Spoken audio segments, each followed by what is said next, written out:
যুক্তরাজ্যে আইন ভঙ্গের দায়ে জরিমানার মুখোমুখি হতে যাচ্ছেন সাবেক প্রধানমন্ত্রী শেখ হাসিনার বোন শেখ রেহানার মেয়ে এবং যুক্তরাজ্যের পার্লামেন্টের লেবার পার্টির সদস্য ও মন্ত্রী টিউলিপ সিদ্দিক। মূলত একটি সম্পত্তি থেকে ভাড়া বাবদ আয় 1 বছরের বেশি সময় অপ্রদর্শিত রাখার অভিযোগে তাকে 10,000 পাউন্ড জরিমানা করা হতে পারে বলে জানিয়েছে দেশটির কর্তৃপক্ষ।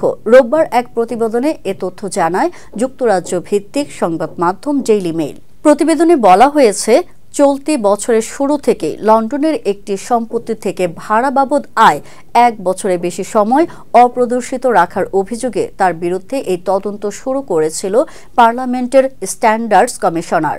তদন্তে দেখা গেছে একজন এমপি হিসেবে আর্থিক স্বার্থ সংশ্লিষ্ট বিষয় নিয়ে নিয়ম ভঙ্গ করেছিলেন টিউলিপ, যার কারণে বাড়িওয়ালা হিসেবে তার আইনি বাধ্যবাধকতা নিয়ে প্রশ্নের সম্মুখীন হয়েছেন তিনি।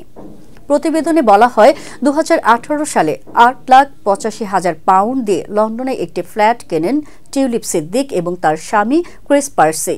তবে তদন্তে দেখা গেছে যে প্রায় 14 মাস অর্থাৎ 1 বছরের বেশি সময় এই সম্পত্তি থেকে হওয়া আয় বা ভাড়া সঠিকভাবে ঘোষণা করেননি তিনি। যদিও একে একটি প্রশাসনিক ত্রুটি হিসেবে স্ট্যান্ডার্ডস কমিশনারের কাছে এই নিয়ম লঙ্ঘনের ব্যাখ্যা দেন টিউলিপ সিদ্দিক।